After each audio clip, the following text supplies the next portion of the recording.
جیسا کہ ابھی آپ نے کہا کہ آج سے رمضان المبارک کا تیسرا عشرہ شروع ہوا ہے۔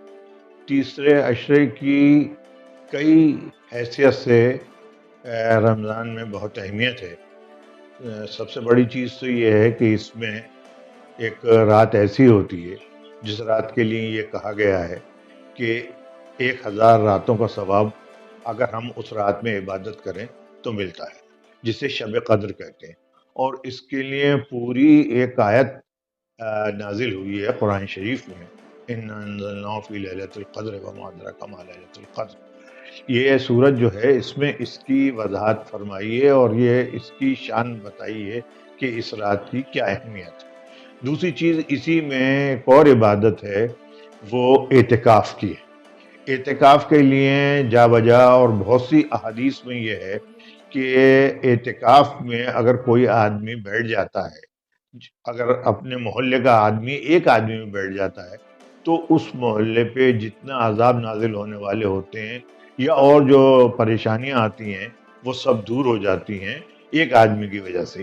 اور اگر کوئی نہیں بیٹھتا ہے تو وہ اس آدمی پہ ہی نہیں بلکہ پورے اس حصے پہ، اس محلے پہ جو آفات آتی ہیں ان سے نہیں بچا جا سکتا ہے۔ تو اعتکاف کی بہت اہمیت ہے۔ اعتکاف 20 تاریخ کو غروب آفتاب سے پہلے آدمی مسجد میں داخل ہو جاتا ہے اور 10 روز تک سارے دنیاوی کاموں کو بھول کر اللہ سے لو لگاتا ہے، اور اعتکاف میں بیٹھ کے قرآن شریف کی تلاوت، احادیث کی تلاوت، بزرگان دین کے قصے، ان کے افکار اور ان کے اذکار کیا تھے وہ ہوتا ہے۔ اور جہاں تک سوال اور ہے، اس میں آخری عشرے کی یہ 21 تاریخ جو ہے، اس کی اہمیت یہ ہے کہ اس میں مولا کائنات شیر خدا اسد اللہ الغالب مطلوب کل طالب حضرت علی کرم اللہ وجہ کی شہادت ہوئی تھی۔ آپ کو معلوم ہی ہے کہ حضرت علی کرم اللہ وجہ کی ہمہ جہت شخصیت تھی اسلام میں۔ وہ بیک وقت سب سے قابل ترین انسان، سب سے زیادہ بہادر انسان اور سب سے زیادہ پڑھے لکھے عالم عرب میں وہ تھے، اور ان کا عدل و انصاف جو ہے حضرت علی کرم اللہ وجہ کا وہ مشہور ہے۔ اور ان سے پہلے کے تینوں خلفاء اگر جب کسی انصاف کرنے میں کہیں پریشانی ان کو آتی تھی تو وہ مولا علی مشکل کشا کے سامنے بات رکھتے تھے اور کہتے تھے علی بتاؤ اس میں کیا فیصلہ دیا جا سکتا ہے، اور آپ جو فرماتے تھے اور جو آپ فیصلہ دیتے تھے وہ اسے لاگو کر دیتے تھے۔ اور وہ سب سے بڑی ان کی جو بات تھی وہ یہ تھی کہ اپنے حضور سرکار دو عالم صلی اللہ علیہ وسلم کے چچا زاد بھائی تھے، یک جدی تھے، اور اس بھائی نہیں آپ کے داماد بھی تھے، اور آپ کی لخت جگر لاڈلی بیٹی حضرت فاطمہ الزہرا کے آپ کو شوہر ہونے کا فخر حاصل ہے۔ یہ اہمیت تھی جو رمضان کے اس آخری عشرے میں بتائی جا سکتی ہیں۔ ویسے تو یہ پورا مہینہ ہی عبادت اور ریاضت کا ہے۔ اس میں حضرت علی کی شہادت بھی ہوئی، کیا اس میں کس نظریے سے دیکھتے ہیں؟ حضرت علی کرم اللہ وجہ کی شہادت جو تھی وہ ایک سیاسی باقاعدہ شہادت تھی، اور اقتدار کی بھوک نے ان کو شہید کروایا۔ حضرت امیر معاویہ جو شروع سے ہی تینوں خلفاء کے زمانے سے ہی ان کا یہ شروع سے تھا کہ کسی طریقے سے مجھے اقتدار مل جائے۔ وہ لوگ بات کہتے ہیں کہ وہ بڑے جلیل القدر صحابی تھے، سب تھے، صحابی ہونا ایک الگ بات ہے، لیکن اس میں آکانکشا جو تھی ان کی وہ یہ تھی کہ کسی صورت سے ان کو اقتدار مل جائے۔ تو انہوں نے تینوں خلفاؤں کے زمانے میں کسی نہ کسی صورت سے کچھ نہ کچھ کرتے رہے، لیکن ان کو مولا علی مشکل کشا کے زمانے میں موقع مل گیا اور انہوں نے ان کی مخالفت کی، اور انہوں نے ان کو انڈائریکٹ وے میں شہید کرانے کے لیے پلان بنانا شروع کر دی۔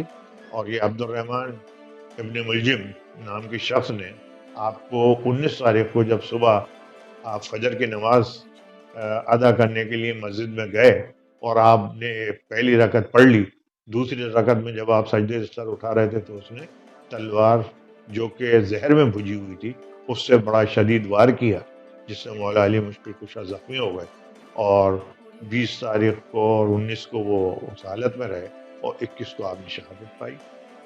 کہا جاتا ہے کہ حضرت علی کی جو جس طرح سے وار کیا ہے اس میں اتنا زیادہ زہر تھا کہ کوفہ کے پورے لوگوں کو اگر وہ پلا دیا جاتا تو وہ ختم ہو جاتا ہے۔ وہ تو دیکھیے اب یہ الگ الگ باتیں ہیں لوگوں کی کہ اتنا تھا اور نہیں تھا.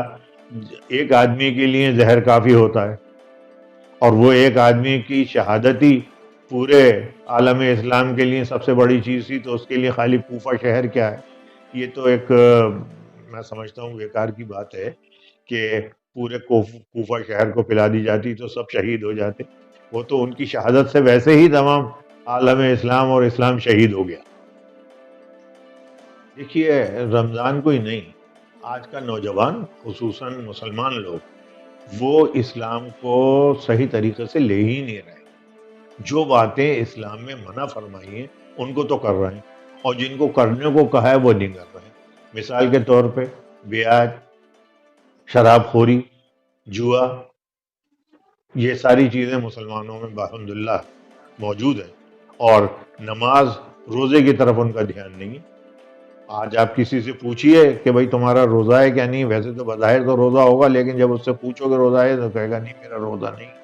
تو میں آج کے نوجوان کو یہی پیغام دوں گا کہ بھائی تم اپنے آباء و اجداد کے اس پہ چلو اور یہ سوچو کہ اسلام کیا تھا اور آج اسلام کیا ہو گئی، اسلام کی کیا حالت ہو گئی. وہ صرف اسی لیے ہوئی کہ ہمیں اللہ کا ڈر نہیں رہا، اللہ کا خوف نہیں رہا. ہم خود اپنے کو اللہ سمجھنے لگے، نعوذ باللہ خود ہی فرعون ہو گئے. تو آج ہماری یہ حالت ہو رہی ہے کہ ہم 14% یا 18% ہوتے ہوئے بھی 2% سے بدتر ہیں.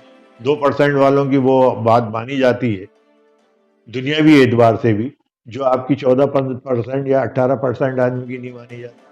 تو میں نوجوانوں سے یہ کہوں گا بغیر خوف کے اپنے مذہب کی پابندی کرو اور رہو، اس سے نہیں ڈرنا ہے.